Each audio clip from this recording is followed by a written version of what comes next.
Et si une seule petite pensée pouvait à elle seule déterminer l'issue de toute une vie? C'est la question assez folle que pose La magie de voir grand dès son tout premier chapitre. Aujourd'hui, on va décortiquer ensemble ce concept de foi, une idée qui a l'air toute simple mais qui cache une puissance de transformation absolument incroyable. C'est parti! Bon, le livre n'y va pas par quatre chemins. Dès le début, il annonce la couleur. La réussite, ce n'est pas juste une option sympa, c'est le but de la vie. C'est une affirmation qui peut paraître un peu brute, c'est vrai, mais en fait, elle sert de fondation à tout le reste. Cette idée que l'aspiration au succès, c'est ce qu'il y a de plus humain. Et au fond, cette quête, on l'a tous en nous. Franchement, qui aime se complaire dans la médiocrité? Qui apprécie la sensation de se sentir en deuxième division? Personne, on est d'accord? Ce désir de réussir, c'est un peu notre moteur par défaut, l'étincelle qui nous pousse à vouloir aller plus loin. Alors, quand on parle de réussite, de quoi on parle exactement? Le livre nous montre que c'est bien plus que l'argent.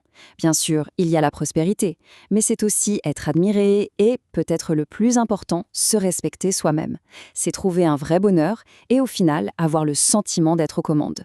C'est ce package complet qui nous fait tous un peu rêver. Ok, mais si ce désir est si universel, pourquoi est-ce que la vraie réussite semble si difficile à atteindre pour tant de gens? L'auteur pointe du doigt un seul coupable, un obstacle tellement énorme qu'il le compare à une montagne. Le doute. Et là, on touche à quelque chose de crucial. Juste désirer le succès, ça ne suffit pas. On ne se retrouve pas au sommet d'un coup de baguette magique. Non, la vraie bascule, la vraie puissance, elle vient du fait de croire profondément que c'est possible. C'est toute la différence entre un simple souhait et une conviction qui nous met en action. Le doute, il n'est jamais passif. C'est un vrai saboteur. Quand on le laisse prendre le contrôle, notre esprit se met à chercher activement toutes les raisons pour lesquelles on va échouer. C'est la meilleure recette pour que nos pires craintes deviennent réalité. Alors, comment on fait pour gravir cette montagne? Le livre nous donne une clé, un mot tout simple, la foi. Et attention, là, on ne parle pas du tout de pensée magique ou de vœux pieux. On parle d'un véritable outil mental, quelque chose de très concret et d'extrêmement puissant. On connaît tous cette phrase par cœur, mais est-ce qu'on en comprend vraiment le mécanisme?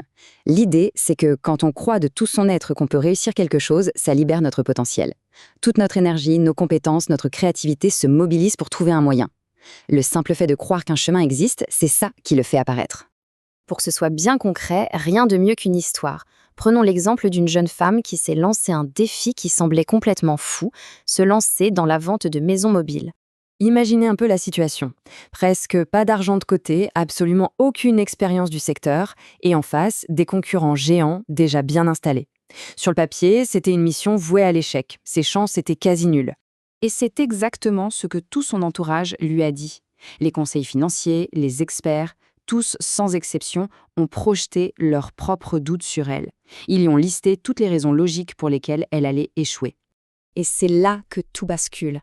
Bien sûr qu'elle voyait les obstacles, mais au plus profond d'elle-même, elle avait quelque chose que personne ne pouvait lui enlever, une certitude absolue, totale, qu'elle allait y arriver. C'était son arme secrète, et cette conviction a tout changé. Le résultat, il est juste incroyable. Plus d'1 million de dollars de chiffre d'affaires dès la première année. C'est sa foi qui a ouvert toutes les portes, celle des banquiers, celle des fournisseurs, et finalement, la porte de ce qui semblait impossible. Et attention, ce n'est pas un coup de chance. Le livre nous donne un autre exemple tout aussi parlant. C'est l'histoire d'une toute petite boîte d'ingénierie qui se retrouve face à un projet qui paraît bien trop gros pour elle. Le projet, c'était un contrat énorme de 5 millions de dollars. Forcément, les 4 plus grosses firmes du pays ont sauté dessus. Mais du côté des 17 plus petites, c'est la panique. 16 d'entre elles ont baissé les bras avant même d'essayer, complètement paralysées par le doute. Mais une seule, une toute petite équipe s'est dit « et après tout, pourquoi pas nous ?» Le résultat est sans appel. C'est cette petite firme qui a gagné. C'est leur foi qui a été la clé, celle qui a déverrouillé la porte du succès. Une porte que le doute avait fermée à double tour pour toutes les autres. Ces histoires sont super inspirantes, c'est clair. Mais comment ça fonctionne concrètement dans notre cerveau? L'auteur utilise une image géniale. Il nous invite à voir notre esprit comme une usine à penser. Dans cette usine, on a 2 contremaîtres. D'un côté, il y a Monsieur Victoire qui ne produit que des pensées positives, des raisons de réussir. Et de l'autre, on a Monsieur Défaite, le grand spécialiste des justifications d'échecs. Mais le point le plus important, c'est que le grand patron de l'usine, c'est nous. C'est à chacun de décider quel contremaître il met au travail. Une autre métaphore très forte, c'est celle du thermostat. Notre niveau de confiance, au fond, c'est un peu ça. C'est lui qui règle la température de ce qu'on peut accomplir. Si notre thermostat intérieur est réglé sur médiocre, nos résultats seront tièdes. Mais s'il est réglé sur grand, alors on s'autorise à atteindre des sommets. Ok, la théorie est assez claire maintenant, mais en pratique, on fait comment? Le livre ne nous laisse pas comme ça, il propose un vrai plan d'action en 3 points pour muscler notre foi. Alors voilà les 3 clés. La première, conditionner son esprit à penser systématiquement succès. Quand un défi se présente, le réflexe doit être « je vais y arriver ». La deuxième, arrêter de se dévaloriser et se rappeler constamment sa propre valeur. Et la troisième, qui est peut-être la plus contre-intuitive, il faut voir grand, parce que le niveau de nos objectifs, c'est lui qui fixe le plafond de notre réussite. Et ce troisième point cache un paradoxe assez fascinant. Viser un objectif immense n'est en réalité souvent pas plus difficile que de viser un petit objectif. Comment c'est possible? Parce qu'un grand but, ça génère une énergie de dingue, ça inspire, ça attire les autres à nous aider. Un petit but, lui, laisse tout le monde indifférent, à commencer par nous-mêmes.